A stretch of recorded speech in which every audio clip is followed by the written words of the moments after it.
She arrived at his mansion with a single suitcase and a heartbreaking plea, and the billionaire never imagined the next words out of her mouth would call him Dad. Andrew Riddle had ended countless evenings in quiet solitude, but nothing could have prepared him for the sight waiting at the gates of his mansion that night. The estate shimmered in soft golden lighting, the air still and crisp, and yet the world felt suddenly tilted when he noticed a small figure standing just beyond the security line. She was tiny, no more than 6 years old, dressed in a pink t-shirt and a red skirt, her blonde hair tangled from the wind, her shoes worn down to thin soles. Her blue eyes, impossibly large for her face, fixed on him with a mixture of fear, exhaustion, and something deeper, something that made Andrew's chest tighten before she even spoke. She clutched a faded photograph against her chest as if it was the only thing keeping her upright. When the guards hesitated to approach her, Andrew stepped forward himself. There was something in the way the girl looked at him that rooted him to the ground, something hauntingly familiar. She took a shaky breath and her voice came out barely louder than a whisper, trembling as though every word cost her effort. "Dad. I'm not asking for much, just to bury my mom." The simplicity of the plea struck him harder than a blow. For a moment he could only stare, unable to reconcile her words with the reality he thought he knew. The title she used hit him with icy precision. "What? Dad?" he repeated, unable to mask his confusion or the strange shock blooming inside him. The girl extended the photograph with both hands, her fingers shaking. On the worn picture was a woman he had spent years trying not to think about, Alyssa Morton. Her smile, once the brightest part of his youth, stared back at him like a ghost.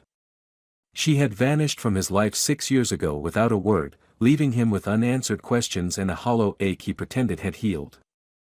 Seeing her face again reopened every wound he had buried under layers of success and work. "That's my mom," the little girl said, her voice breaking. "She died yesterday. And they told me I have to do everything alone." The last word cracked, as though she had reached the edge of her strength. Andrew felt the world shift beneath him. He recognized the woman, recognized the timeline, recognized the impossible resemblance in the girl's eyes.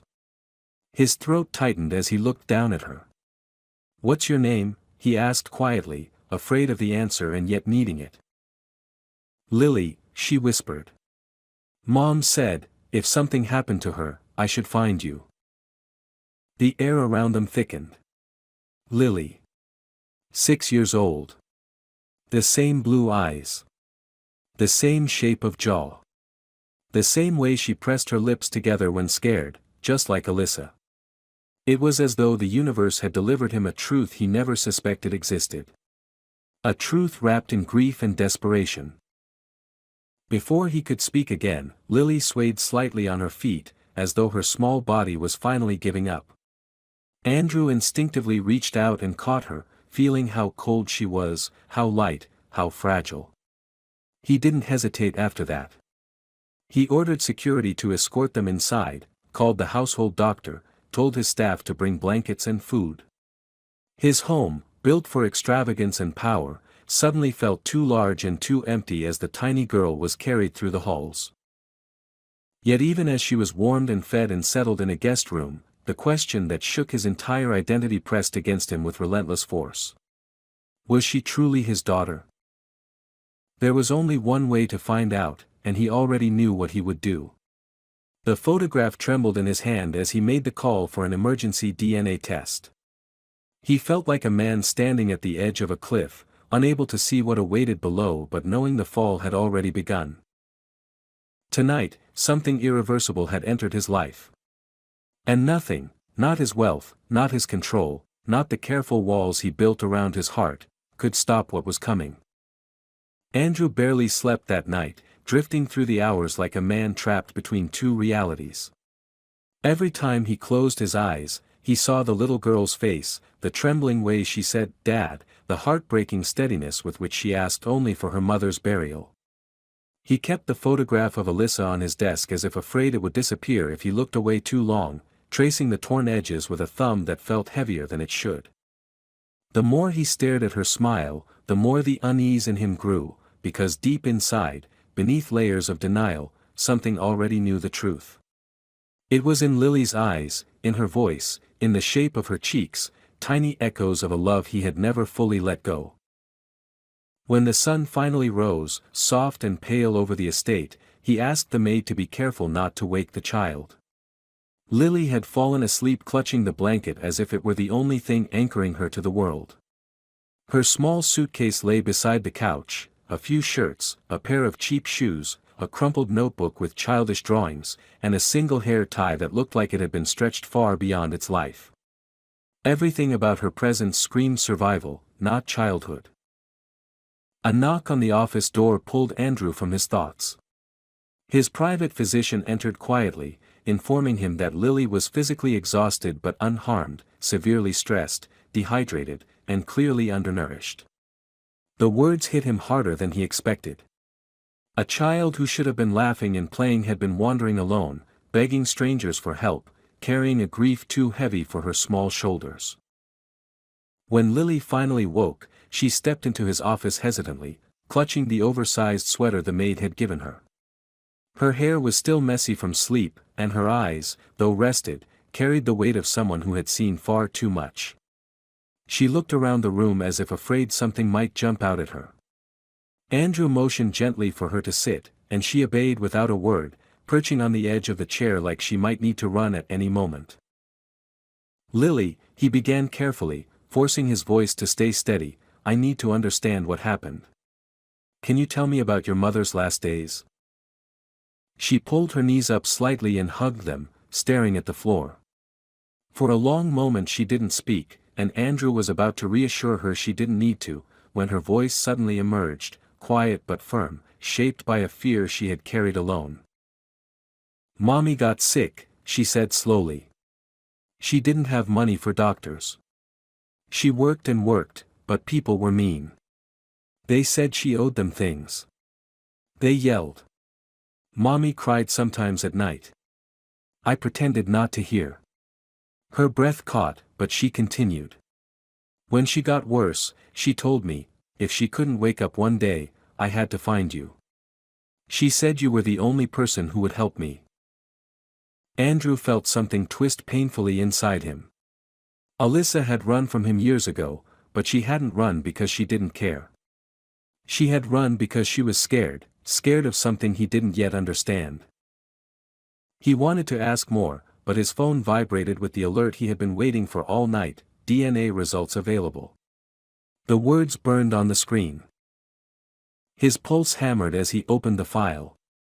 The world around him seemed to blur, the walls fading, the air thinning, until all that existed was the bold line confirming what he had tried so desperately not to hope for and not to fear. Lily Riddle, biological daughter. He didn't realize he had stopped breathing until a small hand touched his sleeve. Lily's voice was fragile as porcelain. "Did I do something wrong?" The question shattered him. "No," he said, kneeling so he could meet her eyes directly. "You did nothing wrong. Everything you've said, everything you've been through, none of it is your fault." She blinked, confused and frightened, still waiting for something terrible to happen. He exhaled and forced his voice not to tremble. "Lily. I know the truth now. And you are not alone. You're my daughter. I'm your father." For a long second she didn't react at all, as if unsure whether she was allowed to believe it. Then her breath hitched and tears welled in her eyes, but she didn't let them fall. Instead, she whispered, "Then, can you really bury Mommy? Can you help her?" Andrew gathered her gently into his arms, feeling her small frame shake against him. She didn't sob loudly like children usually do, she shook silently, as though she had learned long ago not to make noise when hurting. "I'll take care of everything," he murmured. "I promise you, Lily. I won't fail you again." And in that moment, he knew his life, everything he had built, every wall he had constructed, had already changed forever. The funeral preparations moved quickly, but nothing about the process felt real to Andrew. He arranged the finest service the city could offer, hired specialists, ordered flowers Alyssa once loved, and secured a peaceful burial site, yet every decision cut deeper than the last. He kept imagining what her life must have been like during the years she was gone, wondering how much suffering she hid, how much fear she carried, and how many times she wanted to reach out but didn't. Lily stayed close to him while everything was organized, like a small shadow trailing behind his steps. She rarely spoke, but she watched everything carefully, as though afraid something might be taken from her again. Several times she tugged at his sleeve to ask if she could help, and even though there was little a 6-year-old could do, Andrew let her hand him flowers, pick a ribbon, or choose the dress her mother would be buried in. He noticed the way her hands trembled each time. She was trying to be strong in a world that had given her too much grief far too early. When the day arrived, the funeral home was quiet, filled with soft music and warm lighting. Lily stood at the casket with her chin lifted, whispering something too quiet for anyone else to hear. Andrew gave her privacy, standing a few feet away, wrestling with the storm inside him. He had imagined many futures in his life, some full of success, others of solitude, but never this, standing beside the daughter he had never known, mourning the woman he once thought he had a lifetime to understand. As guests filtered in, staff from the mansion, a few distant acquaintances, medical personnel who had tended to Alyssa in her final days, Andrew felt guilt wrap around his throat like a tightening collar. He should have been there. He should have known. He should have protected them both. When the ceremony ended, Lily slipped her hand into his without a word, and together they watched the casket lower. Her small fingers tightened as though the ground was stealing the last piece of her world. Andrew knelt beside her, telling her she could cry if she needed to, but Lily only shook her head and pressed her lips together. "Mommy said I have to be brave," she whispered. He realized then that bravery was not something she chose, it was something she had been forced into. In the following days, Andrew began digging into Alyssa's past, determined to piece together what had really happened.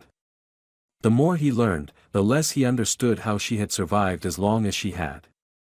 The landlord of their old apartment mentioned late-night arguments, a man coming by demanding money, and Alyssa's insistence that no one contact authorities. A neighbor recalled seeing her crying on the stairs. A pharmacist admitted she often came for medication but couldn't afford it. Every story carved another sharp edge into Andrew's conscience. Late one evening, while sorting through Alyssa's personal belongings retrieved from the apartment, he found documents that made his blood run cold, forged signatures, stolen account numbers, and evidence pointing to fraudulent business transactions done in her name. Shock rippled through him. Someone had used her identity. Someone had trapped her financially, threatening her stability and safety. And whoever that person was, they had been close enough to him to know how to exploit her. When he examined the handwriting on one of the forms more closely, recognition struck him with brutal clarity. He had seen that handwriting hundreds of times, on memos, contracts, and emails. It belonged to his former partner, Thomas Baylor. Andrew sat motionless, gripping the papers until they crumpled in his hands. The betrayal was staggering. Thomas had been one of the people he trusted most, someone he had mentored and defended. Now it seemed that while Andrew built an empire, Thomas had been building a trap around the woman Andrew once loved. Alyssa must have tried to fight it, must have threatened to expose him, and Thomas had silenced her with fear instead of violence, but the outcome was the same.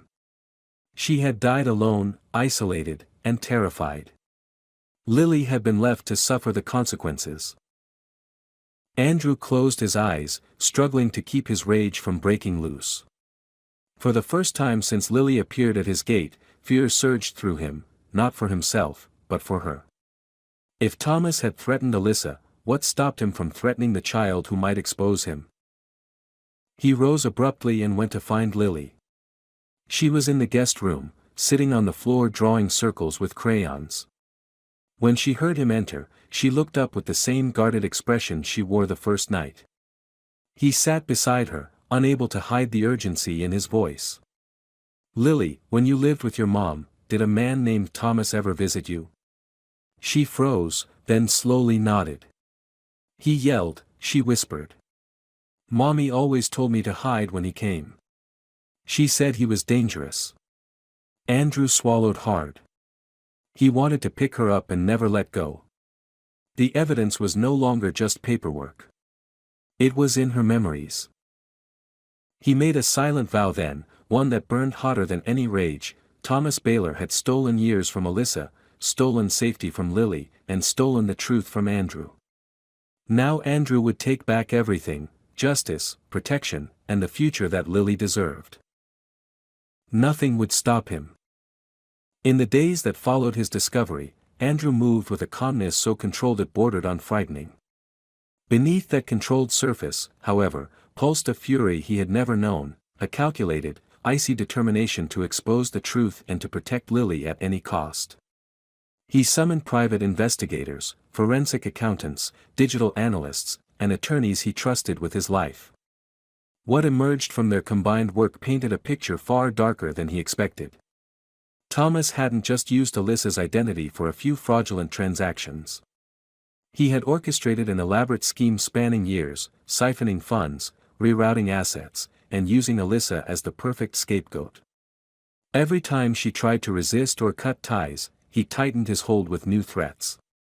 She had been cornered, powerless, and alone.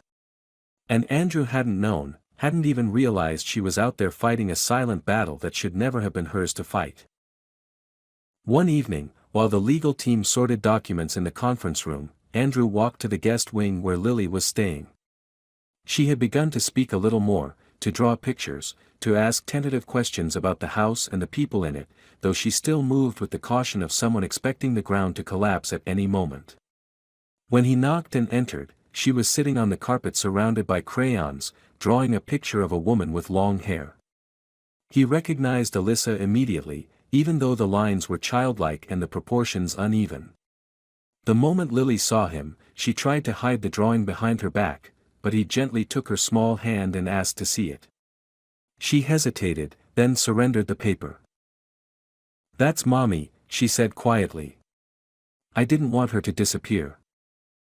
The words cut deep.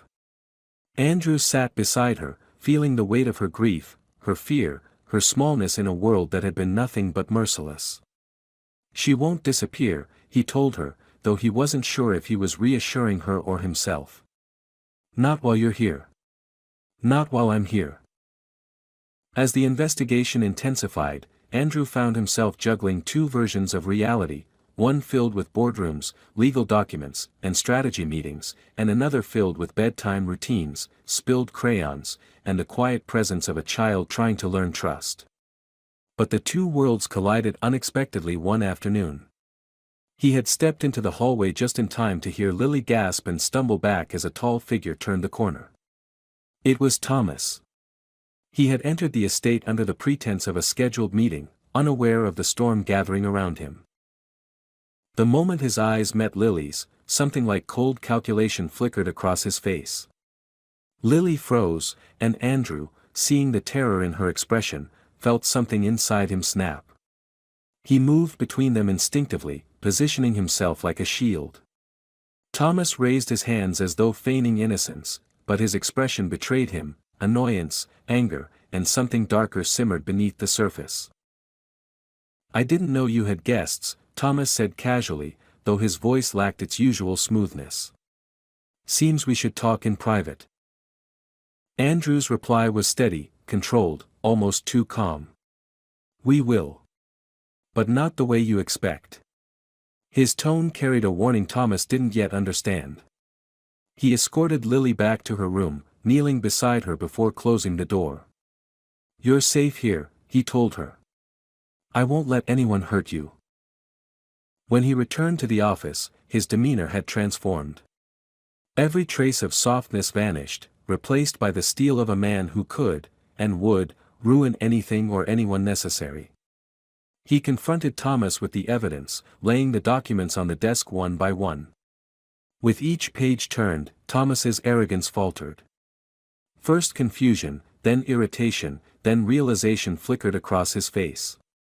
He attempted to deny, deflect, laugh off the accusations. But Andrew had come prepared. There were bank transfers, IP logs, signed documents, audio recordings, witness testimonies, surveillance timestamps, pieces of a puzzle meticulously assembled into an undeniable truth. For the first time in the years they'd known each other, Thomas's voice cracked. "You're making a mistake. You don't understand what you're doing." "Oh, I understand perfectly," Andrew answered, leaning forward so the space between them felt suffocating. "You stole from me. You used Alyssa. You terrorized her. And you put my daughter in danger." The last word came out with a force that made Thomas flinch.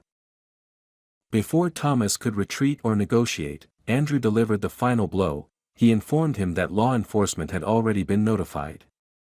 The only reason Thomas was still standing here was because Andrew wanted to watch the guilt register in his eyes before the inevitable collapse.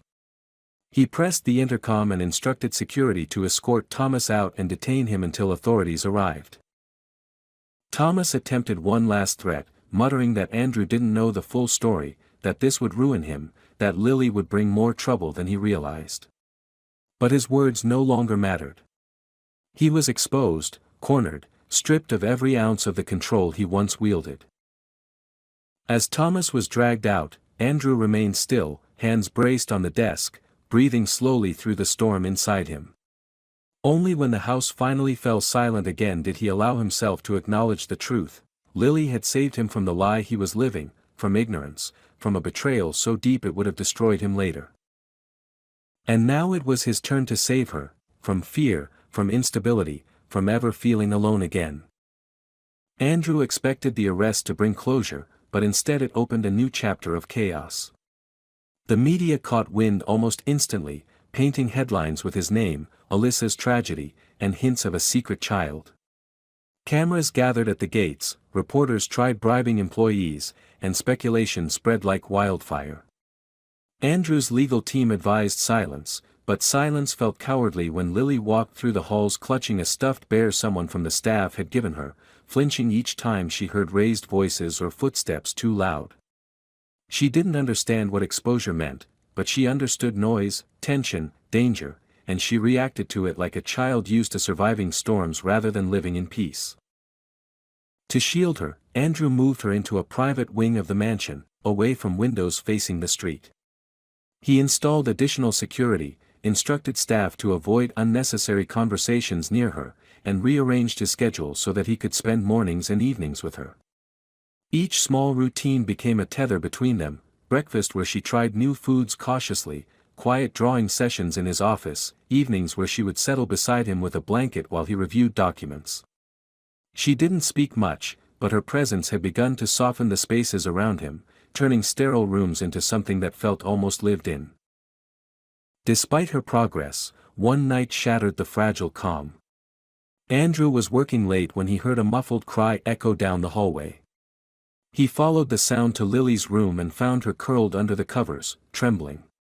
When he approached cautiously, she grabbed the front of his shirt, burying her face in the fabric.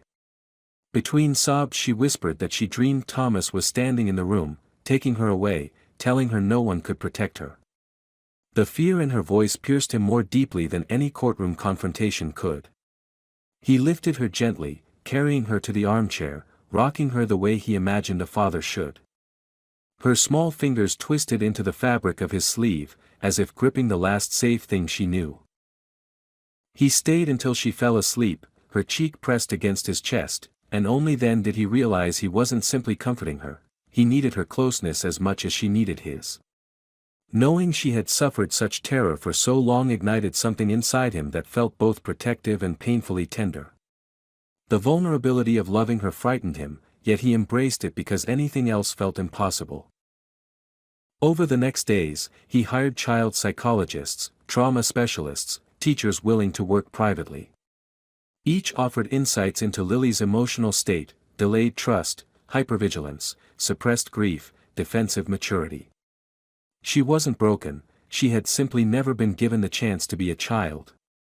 Andrew absorbed every recommendation, adjusting his behaviors, softening his tone, learning how to provide reassurance beyond words.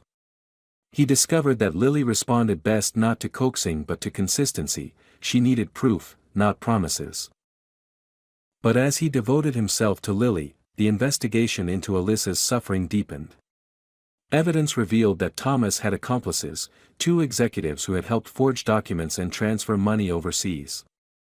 Andrew realized that Alyssa's fear had been justified. She hadn't been hiding from him, she had been hiding from a network of people exploiting her vulnerability. One wrong step, one disclosure, would have endangered both her and Lily. That knowledge tormented him. If she had reached out years ago, he would have protected her. If he hadn't let pride or confusion keep him from searching for answers, perhaps she would still be alive. The guilt became unbearable one afternoon when he found Lily in the garden, kneeling in the grass, pressing flower petals into the soil. She looked up when she sensed him and said in a small voice, "Mommy liked flowers. I want her to have some in heaven." Andrew knelt beside her, unable to speak for a moment. Then she added, almost in a whisper, "If you knew about me before, would you come for us?" The question carved directly into the rawest parts of him. He cupped her face gently, feeling the coolness of her cheeks, the fragility of her trust. "Yes," he answered, his voice rough from emotion he could no longer hide. "I would have come. I would have never let anything happen to either of you." She studied his expression as if searching for cracks, as if weighing the truth in his eyes. Then she leaned into him, resting her forehead against his chest. "I'm glad you came now," she murmured, and the simple sincerity of her words washed over him like absolution he didn't deserve. From that day on, Lily began to change. She laughed more. She reached for his hand first. She asked questions about his childhood, his favorite foods, his work. She followed him around the house in quiet companionship, watching him with a mixture of curiosity and affection. Andrew felt something inside him expand unbearably each time she chose him, when she slipped her small hand into his without prompting, when she asked if he would be home for dinner, when she climbed onto the couch beside him with her blanket, trusting him enough to fall asleep against his arm. Yet even as their bond strengthened, Andrew sensed the shadow looming behind them. Thomas's arrest was only the beginning. The accomplices were still out there, the media frenzy was growing, and Lily's sense of safety was still fragile. He knew there would be more battles, more revelations, more threats. But for the first time in years, he didn't feel alone in the fight. He had someone worth protecting, someone who, without knowing it, had already given him more purpose than all the wealth he had ever accumulated. The deeper the investigators dug, the more Andrew realized he had underestimated both the scale of the conspiracy and the danger surrounding it.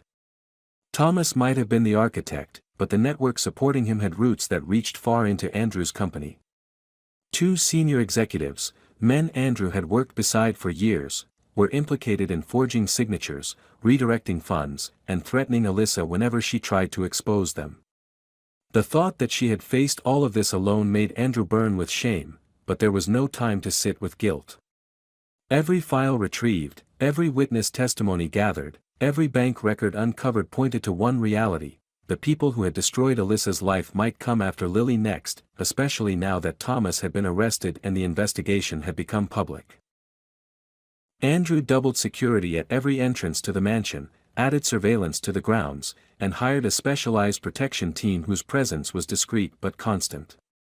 He briefed them personally, emphasizing that nothing, absolutely nothing, was to jeopardize Lily's safety. Still, anxiety gnawed at him. He had experienced corporate wars, political sabotage, and financial crises, but none of those risks had ever felt as personal or as terrifying as the idea of losing the little girl who had only recently begun to trust him. One morning, he woke to a storm of missed calls.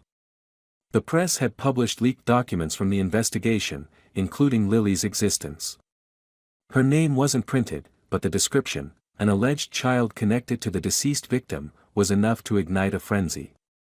Reporters clustered at the end of his driveway, helicopters hovered overhead, and the public speculated wildly. Andrew's legal team scrambled to contain the damage, but the situation spiraled faster than they could act. Inside the mansion, Lily sat on the floor hugging her stuffed bear tightly, startled each time a camera flash flickered through the windows. When one of the security guards raised his voice outside to push away an intruder, she flinched violently and hid behind the couch. Andrew rushed to her, kneeling and gently pulling her into his arms. She trembled like a leaf in harsh wind, and he whispered soothing words, telling her she was safe, telling her no one would take her away. She didn't speak, but she buried her face against his shoulder, clinging to him with a desperation that made him feel both fiercely protective and painfully helpless. After she calmed, he carried her to his office, where the noise was muted, and let her sit beside him while he strategized with attorneys and media consultants. Every so often she glanced at him as if checking to see whether he would disappear. He always met her gaze with a reassuring nod. By afternoon, the chaos outside escalated further. Someone had leaked the detail that Lily had approached Andrew on the day of Alyssa's death. Opportunistic journalists twisted the narrative, implying scandal, inheritance disputes, even fabricated accusations about Andrew's involvement. The cruelty of it was staggering, and when he read a headline questioning Lily's paternity, something in him hardened to steel. He would not let the world tear apart the child who had already lost everything. That night, after the staff retreated and the mansion quieted, Andrew found Lily in the guest room sitting on the edge of the bed with her small backpack open beside her. She had stuffed a few shirts inside and was clutching her worn teddy bear in her lap. When she heard him enter, she didn't look up but whispered, "I don't want you to get in trouble because of me." Andrew knelt in front of her, feeling his heart twist painfully. "Lily," he said gently, "look at me." She lifted her eyes slowly, and he saw the same fear that had lived in Alyssa's eyes years ago, the fear of being a burden, of being unwanted, of being the cause of someone else's suffering. "You are not trouble," he continued, brushing a strand of hair from her face. "You're my daughter. I'm supposed to protect you. That's my job, not yours." She studied him with uncertainty, as though waiting for the moment he would take it back. When he didn't, she whispered, "People outside are mad. They say you're bad now. They say I ruined your life." Her voice cracked on the last word. Andrew felt something inside him break. He pulled her into his arms, holding her tightly as she trembled. "No," he said, voice low but fierce. "You didn't ruin anything. You saved me. And I'm not going anywhere. Neither are you." Lily clung to him until her breathing steadied, and when she finally released him, he saw that her eyes were still wide with lingering fear but softened with trust. "What if they take me?" she whispered. "They won't," he promised. "I won't let anyone take you." To reinforce that promise, he contacted his attorney immediately and initiated emergency custody filings. The legal path would be complicated, but Andrew wasn't a man who let obstacles decide outcomes. He would fight for Lily with every resource he had.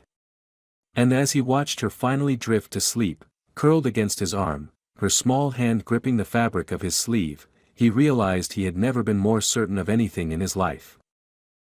Protecting Lily wasn't an obligation. It wasn't even redemption. It was purpose. And he would face every enemy, every headline, and every threat to keep her safe. The legal battle for custody unfolded with a level of intensity Andrew had never anticipated, though he approached it with the same relentless precision he brought to hostile takeovers and corporate warfare. But this was not business. This was Lily, fragile, brave, wounded Lily, and every decision carried the weight of her future. His attorneys assembled a case demonstrating his paternity, his capability to provide care, and the danger posed by the criminal network that had exploited Alyssa. Yet the court required thorough evaluations, psychological assessments, home inspections, background checks, interviews with staff, and a child welfare specialist assigned to observe Lily's adjustment. Andrew submitted to every requirement without hesitation, but he couldn't help noticing how each appointment exhausted Lily, reopening fears she had barely begun to heal from. The specialist, a gentle woman named Dr. Rowan, visited several times and watched their interactions carefully. Lily was cautious at first, responding to questions with short nods or whispered phrases, but she gradually began to open up. She described making breakfast with Andrew, picking flowers in the garden, sitting beside him during work hours, and how he read to her before bed. What caught Dr. Rowan's attention most, however, was the way Lily reached for Andrew without thinking, climbing into his lap when she grew tired, resting her head against his shoulder, gripping his sleeve when someone unfamiliar entered the room. The attachment was unmistakable, and its depth spoke volumes about the safety she felt in his presence. Yet despite the progress, not everything was peaceful. One afternoon, while Andrew was in a meeting with his attorneys, a social worker asked to speak with Lily privately. Lily panicked, believing she was being taken away. She clung to Andrew with such force that he had to gently pry her fingers from his shirt, reassuring her again and again that she wasn't going anywhere. Even after the social worker left, Lily remained shaken, refusing to leave his side for the rest of the day. Andrew realized then that trauma was not something solved by rescue, it lingered, resurfacing in sudden waves. He found himself adjusting his world to accommodate her needs without a second thought. The investigation into Thomas's accomplices reached a turning point around the same time. Evidence surfaced that the two executives had not only threatened Alyssa but attempted to manipulate corporate systems to cover their tracks now that the investigation was public. They were arrested and charged with conspiracy, fraud, extortion, and obstruction. Andrew attended every hearing, partly for justice and partly to ensure they saw him, the man whose family they had destroyed, standing stronger than ever. When the verdict came back pending trial, he felt a measure of peace, though not enough to erase the pain. What he hadn't expected was the letter delivered to his home days later. It came from Alyssa's estranged relatives, people he had never met, demanding custody of Lily on the grounds that family should raise family. The moment he read the letter, a cold dread gripped him. They cited heritage, bloodlines, and moral duty, ignoring the fact that they had never once tried to help Alyssa or her daughter while they were alive together. His attorneys assured him that the claims were weak compared to his own, especially given Lily's emotional bond with him, but Andrew wasn't reassured. He pictured Lily being taken from him, fearful, confused, pulled away from the first stable home she had ever known, and the thought alone made his stomach twist. That evening, while he sat at his desk drowning in legal documents, Lily wandered in silently holding a drawing. She placed it on the table without speaking. The picture showed two figures holding hands, one tall with dark hair, the other small with blonde curls. Above them was a clumsy but heartfelt message, "Me and Daddy." She didn't wait for praise, she simply stepped closer and leaned her head against his arm, as if sensing the weight on his shoulders. Andrew wrapped his arm around her instinctively, letting out a breath he hadn't realized he was holding. As the custody hearing drew near, the tension in the house rose. Staff spoke in hushed tones, security remained on high alert, and Andrew barely slept. The night before the hearing, he woke to the sound of soft footsteps. Lily stood in the doorway clutching her bear, her eyes wide and worried. He lifted the blanket in silent invitation, and she climbed into bed beside him. After a few minutes, she whispered, "If they make me leave, can I still visit you?" The question shattered him. He pulled her close, holding her gently but firmly. "No one is going to make you leave," he said, his voice breaking despite his efforts to stay strong. "You belong here. With me." She pressed her small hand against his chest, as if memorizing the heartbeat beneath her palm. Eventually, she fell asleep curled against him, trusting him more deeply than she trusted the world. He stayed awake long after, staring at the ceiling, consumed by the realization that his life, once defined by power, wealth, and solitude, had narrowed to one fragile truth: losing Lily was the one thing he could not survive. When morning came, he dressed not like a billionaire but like a father going into battle. Not for reputation. Not for pride. For a little girl who had already lost too much. And as they walked into the courthouse together, Lily's hand wrapped tightly around his, he understood that whatever the outcome, he would fight until his last breath to keep her safe. The courtroom felt colder than any place Andrew had ever stepped into, despite the polished wood, the muted lighting, and the quiet hum of murmured voices. He entered holding Lily's hand, her small fingers gripping his as though he were the only stable thing in a world that had changed too many times for her to trust it. She wore a simple white dress chosen by the housekeeper that morning, and though she looked clean and neatly brushed, she carried an unmistakable heaviness behind her blue eyes. Every few steps she glanced up at him, silently asking if he was still there, still fighting, still unshaken. Every time, he squeezed her hand back. Alice's estranged relatives sat stiffly across the room, their faces tight with a mix of indignation and greed. They had lost any right to moral authority the moment they abandoned Alyssa during her darkest years, yet here they were claiming they wanted Lily, for her own good. Andrew felt anger rise inside him, but he swallowed it down because he knew the judge would be watching every gesture, every expression, every breath. This was not a battle won by emotion, it would be won by proof, consistency, and the bond he and Lily had forged in the short but life-altering time since she arrived at his doorstep. The hearing began with formalities, then testimony. Andrew listened as witnesses described the criminal network Alyssa had been entangled in, the threats she faced, the steps she took to protect Lily. For the first time, the judge saw documented evidence of fear that had shaped Alyssa's final years. Lily sat silently beside Andrew, one hand gripping her bear hidden beneath the table. When the opposition began questioning his fitness, suggesting he had only recently entered Lily's life and that wealth alone did not guarantee stability, Andrew felt the familiar fire ignite in his chest. But he did not raise his voice. He answered every accusation with calm certainty, explaining what Lily had endured, what he had discovered, how he had taken immediate responsibility, and what he had already done to provide safety, medical care, psychological support, and a nurturing environment. His attorneys bolstered his statements with documentation and testimony from teachers, doctors, and child specialists. But the moment that changed the entire atmosphere came unexpectedly. When Dr. Rowan spoke, she described Lily's transformation from a frightened, hypervigilant child into one who had begun forming secure attachment.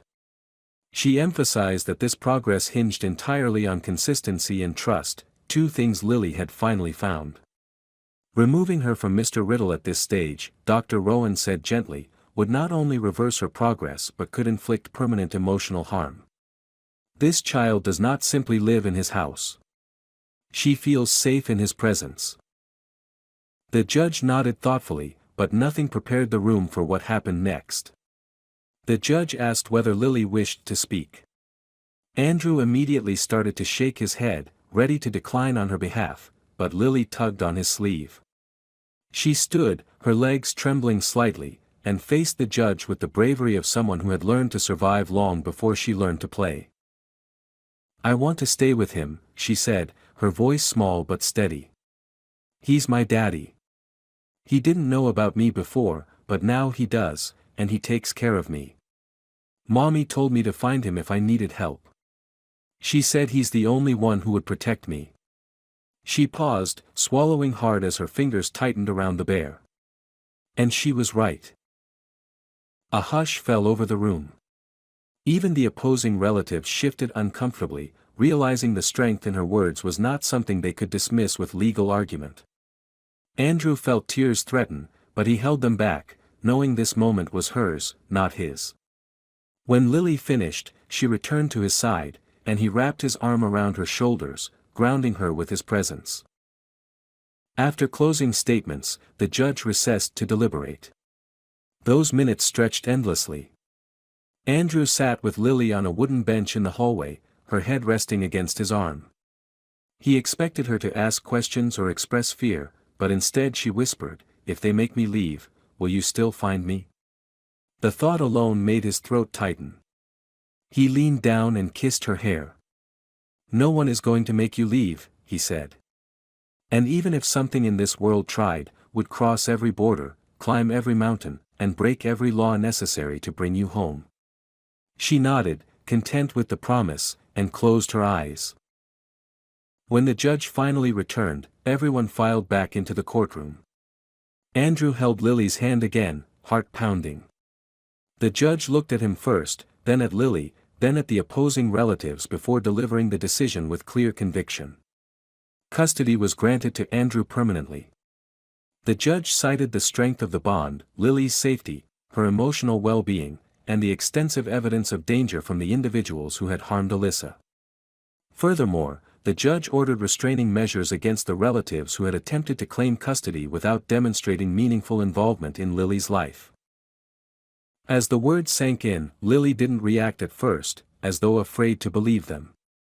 But when Andrew lifted her into his arms, a smile slowly spread across her face, small and fragile but real. She pressed her forehead against his shoulder and whispered, "We can go home now." "Yes," he murmured, holding her tightly. "We can go home." Back at the mansion, staff welcomed Lily with warm smiles and gentle gestures. Andrew carried her up the stairs, her arms wrapped around his neck, her bear tucked securely between them. For the first time since she arrived, she didn't ask if she needed to pack her things. She didn't ask where she would sleep or whether she would stay. She simply asked if they could read a story tonight, one of the books she had pointed to shyly in his office days ago. Andrew tucked her into bed and stayed until she fell asleep, her hand still curled around his. When he finally stepped out of the room and closed the door, he leaned against the wall, overwhelmed with relief, grief, and a fierce, unshakable love. His life had changed irrevocably, but not in the way he once feared. The emptiness that once echoed through his enormous home had been replaced by a heartbeat not his own, a heartbeat that had become part of his world in a way he could never let go. Lily had come into his life asking only for help with her mother's burial. She stayed because, somewhere between grief and healing, she had found her father. And Andrew knew with absolute certainty that no matter what challenges lay ahead, he would walk through all of them with her hand in his. Their story had been born from tragedy, shaped by courage and redeemed by love. And as he looked down the long hallway leading to Lily's room, he realized something profound: he no longer walked that hall alone.